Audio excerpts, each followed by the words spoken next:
মধ্যপ্রাচ্যে আবারও জ্বলে উঠেছে সংঘাতের আগুন। ইরান, ইসরায়েল ও যুক্তরাষ্ট্রকে ঘিরে টান টান উত্তেজনা এখন পুরো অঞ্চলকে অস্থির করে তুলেছে। একদিকে ইরানের ধারাবাহিক ক্ষেপণাস্ত্র ও ড্রোন হামলা, অন্যদিকে ইসরায়েল ও যুক্তরাষ্ট্রের পাল্টাপাল্টা প্রস্তুতি। সব মিলিয়ে পরিস্থিতি ক্রমে জটিল হয়ে উঠেছে। এরই মধ্যে সৌদি আরবের গুরুত্বপূর্ণ তেল স্থাপনায় ড্রোন হামলার ঘটনায় নতুন করে উদ্বেগ ছড়িয়েছে আন্তর্জাতিক মহলে।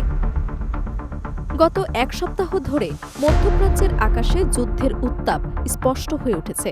ইরান দাবি করছে, যুক্তরাষ্ট্র ও ইসরায়েলের হামলার জবাব দিতেই তারা বিভিন্ন সামরিক ঘাঁটি ও গুরুত্বপূর্ণ স্থাপনাকে লক্ষ্য করে ড্রোন ও ক্ষেপণাস্ত্র হামলা চালাচ্ছে। এসব হামলার ফলে পুরো অঞ্চলে নিরাপত্তা পরিস্থিতি চরম উদ্বেগজনক হয়ে উঠেছে।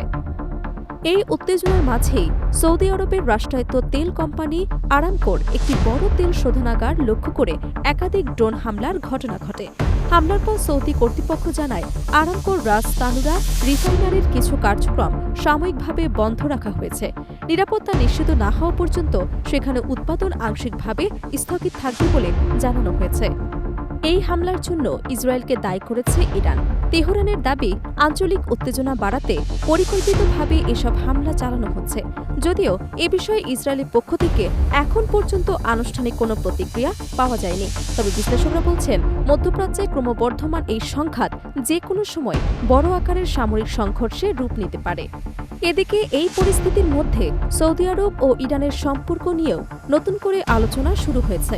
গত কয়েক বছরে দুই দেশের সম্পর্ক বেশ উত্তেজনাপূর্ণ থাকলেও সাম্প্রতিক এক ঘোষণার পর পরিস্থিতি কিছুটা বদলাতে শুরু করেছে। সৌদি সরকার সম্প্রতি ঘোষণা দিয়েছে, ইরানের বিরুদ্ধে কোনো সামরিক হামলার ক্ষেত্রে তাদের আকাশসীমা বা ভূখণ্ড ব্যবহার করতে দেয়া হবে না। এই সিদ্ধান্তকে গুরুত্বপূর্ণ কূটনৈতিক পদক্ষেপ হিসেবে দেখা হচ্ছে, কারণ মধ্যপ্রাচ্যের রাজনীতিতে সৌদি আরবের অবস্থান অত্যন্ত গুরুত্বপূর্ণ। এই ঘোষণার পর সৌদি আরবের প্রতি কৃতজ্ঞতা জানিয়েছে ইরান। সৌদি আরবে নিযুক্ত ইরানের রাষ্ট্রদূত আলী রাজা এনায়েতি বলেছেন, যুক্তরাষ্ট্র ও ইসরায়েলকে নিজেদের আকাশসীমা ব্যবহার করতে না দেওয়ার সিদ্ধান্ত দুই দেশের মধ্যে উত্তেজনা কমাতে সহায়ক ভূমিকা রাখবে। তিনি আরও বলেন, বর্তমান সংকটময় পরিস্থিতিতে সৌদি আরবের এই অবস্থান আঞ্চলিক স্থিতিশীলতার জন্য অত্যন্ত গুরুত্বপূর্ণ। এটি প্রমাণ করেছে, পারস্পরিক মতপার্থক্য থাকা সত্ত্বেও দুই দেশ শান্তি বজায় রাখতে আগ্রহী। এর আগে গত 28 ফেব্রুয়ারি যুক্তরাষ্ট্র ও ইসরায়েলের যৌথ হামলায় ইরানের সর্বোচ্চ নেতা আয়াতুল্লাহ আলী খামেনি নিহত হবার ঘটনায় মধ্যপ্রাচ্যে উত্তেজনা চরমে পৌঁছে যায়। ওই ঘটনার পর প্রতিশোধ নেয়ার ঘোষণা দেয় তেহরান এবং এরপর থেকেই বিভিন্ন স্থানে পাল্টা হামলা শুরু করে ইরান। ইরানের সঙ্গে একাত্মতা প্রকাশ করে লেবাননের সশস্ত্র গোষ্ঠীগুলো সংঘাতে জড়িয়ে পড়ে। ফলে সংঘাতের পরিধি দ্রুতই বিস্তৃত হতে শুরু করে। যুক্তরাষ্ট্রের সামরিক ঘাঁটি, ইসরায়েলি স্থাপনা এবং মধ্যপ্রাচ্যের বিভিন্ন কৌশলগত লক্ষ্যবস্তুতে হামলার খবর সামনে আসে।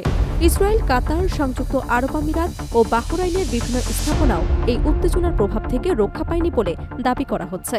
তবে এসব হামলার বিষয়ে বিভিন্ন দেশের পক্ষ থেকে ভিন্ন ভিন্ন তথ্য পাওয়া যাচ্ছে। তেহরান বলছে, ইরান কোনো আঞ্চলিক যুদ্ধ চায় না। তাদের মতে বাইরের শক্তিগুলোই এই সংঘাত অঞ্চলটির ওপর চাপিয়ে দিয়েছে।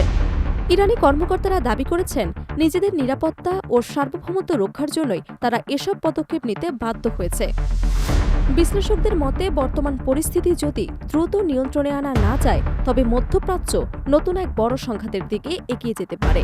আর এর বড় প্রভাব পড়তে পারে বৈশ্বিক জ্বালানি বাজারসহ আন্তর্জাতিক রাজনীতিতেও। এখন সবার দৃষ্টি কূটনৈতিক তৎপরতার দিকে। সংঘাত কি আলোচনার টেবিলে থামবে, নাকি মধ্যপ্রাচ্য আবারও বড় এক যুদ্ধে জড়িয়ে পড়বে? এই প্রশ্ন এখন বিশ্ববাসীর মনে।